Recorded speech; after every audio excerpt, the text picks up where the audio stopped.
Hello everyone and welcome to week 8 of the GBA D-League. Now your New York Empoleon are 5-2 coming off of a Haxy win against the Toronto Leaf Storms and Sohan OP Jellison. And we are here this week against Melon, the underdog himself, Toshington, as we take on his Exeter Chief Electivires. I can never get his name right. Exeter Chief Electivires. We take him on this week, and he is currently 4-3. He is fighting for a playoff spot, so he's going to give it everything he has. We're 5-2. We need to make sure we keep winning if we want to ever have a chance at that bye, but also because we aren't guaranteed a playoff spot ourselves. So, what team are we bringing to face Melon's team of Zygarde 50%, Mew, Cobalion, rotom-wash, Snorlax, Piloswine, Gengar, Spiritomb, Victreebel, Rabombi, and Mega Charizard? Why? The one on your screen, in fact. Now, I encourage you guys to go check out Melon's side of the video. If he posts a team builder, obviously that would be great, but my opponents never seem to. So if he doesn't, then enjoy his battle. But go check out his side. He's British, so you guys should watch him because he's got a cooler voice than I do. Anyway, his Z users are Zygarde 50% and Victreebel. He's obviously got the Sun on his team, and he's got some big threats coming up. So this was, bar none, the most awkward team to build for. He's got threats that are bulky. He's got threats that are offensive. It's a very, very well-built team. It is hard to prep for reliably. There's threats that, yes, I'm prepared to deal with them, but maybe I only have like one answer to them, and if it goes down, then that's a big problem. So here's what we're looking at for our team this week against Melon's big threats. Now, first off, we are going to be starting out with a Flame Orb Milotic. This thing's got Haze, Scald, Recover, and Toxic. I know it's stally. I know you look at that and you're like, dang, dude, that's some serious stall. Yes, you're right, it is. But it's my only real it's my only real hard counter that I can hard switch into a Zygarde 50% if it starts setting up on me. Victreebel with growth is a big problem for my team. Snorlax is really scary. So he's got some big, like Swords Dance Cobalion, he's got some big setup threats that I can see being problems. So Haze is going to be really important. I thought about Dragon Tail, but if he sets up substitutes, Dragon Tail doesn't break through them. So I'm going to go for Haze instead. Scald is there for stab damage. It's not as useful in the sun, but otherwise it's actually a very good move to have. Recover and Toxic are pretty standard on Milotic. So this is a pretty standard Milotic set. A little bit of speed investment to outspeed rotom-wash if it's uninvested, but otherwise we're pretty much just running the max HP, pretty much max defense, bold nature that we would normally run. This thing should be able to handle anything that it comes up against. If, you know, it can take one Solar Beam from a Charizard, but it shouldn't have to. So that's what this Milotic is doing this week. Hopefully it puts in a lot of work as usual. Next up we have Ditto, our just absolute shiv every week. We bring it in, it gets some kills, and I think it'll put in a lot of work this week. He does have some big setup threats in Zygarde, like I was mentioning before, Cobalion, Mew, Snorlax, you know, everything, Victreebel, Rabombi, everything sets up on his team. So we are going to have Ditto this week in case he decides to run those setup mons. Otherwise, this thing should be able to come in, outspeed whatever it's facing down, and be able to get a couple kills with it. It's Ditto. It does what it does. You guys have seen me use it in the past now in this league, and you guys know what I can do with this Ditto. If you don't prep exactly for it, like last week, Sohan's prep was perfect for it. The Rindo Berry on the Manaphy was amazing. So yes, you can prep around a Ditto, but if my opponents are prepping specifically for Ditto, then I'm in great shape. So that's what I'm looking for this week for Ditto to put in the work. And I think it can really handle a couple of threats on his team. Nothing really like staring itself down, but faster. You know, that's always the problem. So next up, we have Victini. Now, we are going to be running Choice Banded Victini instead of Choice Scarf this week. He does have a couple of faster threats, but honestly, the ability to get that extra power of V-Create in the sun is absolutely insane to me. There's not a switch-in on his team that doesn't get 2-hit KO'd by a V-Create in the sun. Even Thick Fat Snorlax gets 2-hit KO'd by V-Create in the sun from a Choice Banded Victini. So this thing outspeeds a variety of threats in his team. Obviously, it's not going to outspeed the Cobalion or Zygarde if it gets to +1, or Rabombi.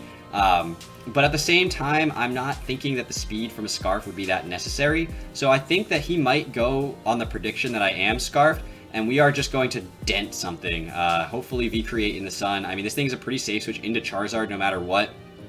V-Create in the sun will allow me to just really smash into something hard. The Zygarde, which is a pretty safe switch in the Snorlax, don't appreciate 2 V-Creates. So that is what we're going to be doing with Victini this week. I think, honestly, it was really like, what other moves do I want? U-turn's fine if he does have you know, something that I think might switch in, like the Mew that's going to take a V-Create and I need to get out of there. Bolt Strike was really like, I don't know, what other move do I want on this thing? Bolt Strike does more damage to a rotom-wash, I guess, you know, like, and then Final Gambit was like, I don't know, I really have no fourth move to put on this thing, so slap on Final Gambit. But the trick with this thing is just click V-Create as many times as I can in this game and do a lot of damage.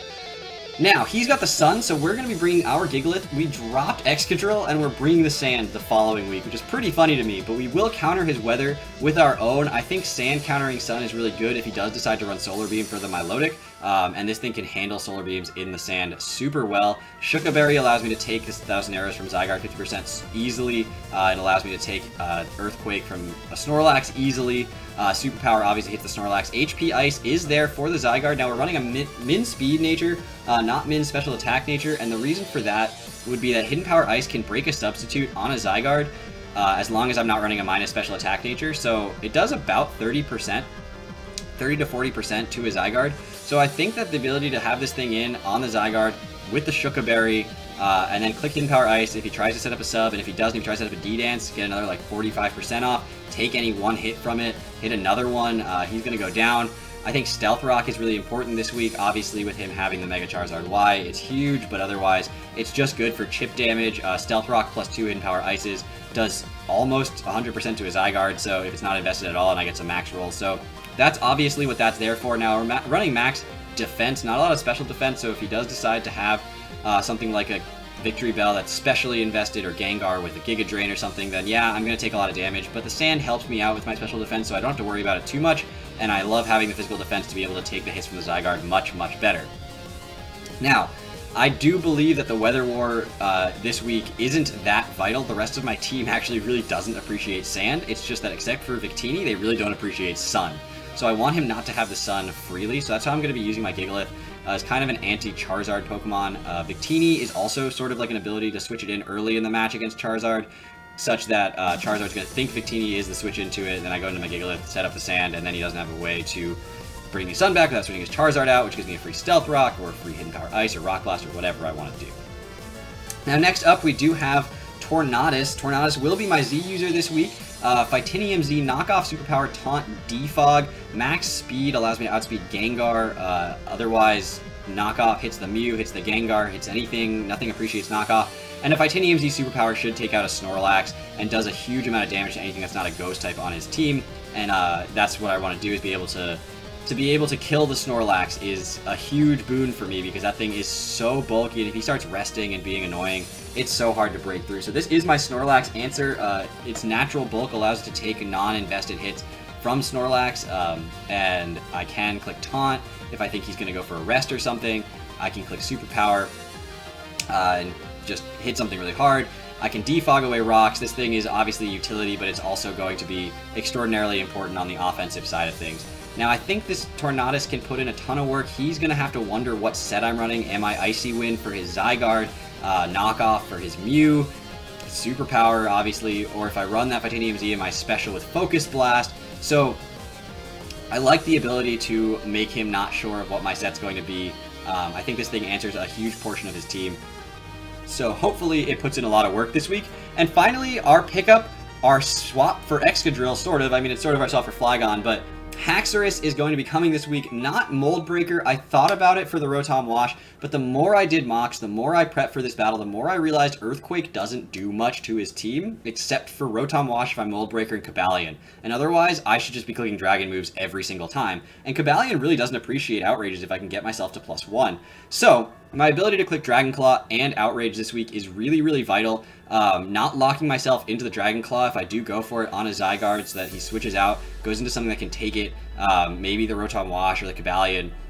If he has the Rabombi, I can't lock myself into Outrage, so definitely want to make sure that I have Dragon Claw there this week for the ability to get that damage off. Now, Rock Slide's there for obviously a lot of things. The Charizard, the Rabombi, hits the rotom-wash, it hits the Mew, but again, I think clicking the Dragon moves is really going to be what I'm doing this week. I thought about running Dragonium Z on this, but again, it's not as valuable to me as running Victini Z and being able to handle the Snorlax since it doesn't OHKO. Lumberry's better to me in all honesty because of the ability to click Outrage and get that confusion gone, or take a Will-O-Wisp from a Mew or a Rotom and be able to heal that off and continue just denting things. Now, I have to run max speed in order to outspeed the Zygarde every time. I don't expect him to run a max speed Zygarde, but I can't take any chances. And then actually running that extra little bit of speed investment allows me to outspeed a modest Gengar, which is actually really great. Even though I'm not running Earthquake, it's not going to take an Outrage very well. So this thing should be able to come in, do what Haxorus does, wall break super hard, sweep if it gets a Dragon Dance up, and just be a huge threat to his team and a huge boon to mine. It's Haxorus' first battle on the New York Empoleon since the UBLN season that we had Haxorus. That thing went, I believe, 11 kills and 3 deaths in its matches, so I expect this thing to put in a lot of work here at the end of the season. I hope you guys enjoy this battle. Go watch Melon's side if you are interested at all in what he's going to be bringing against me, and I will see you guys tomorrow with that battle. Take care, everybody.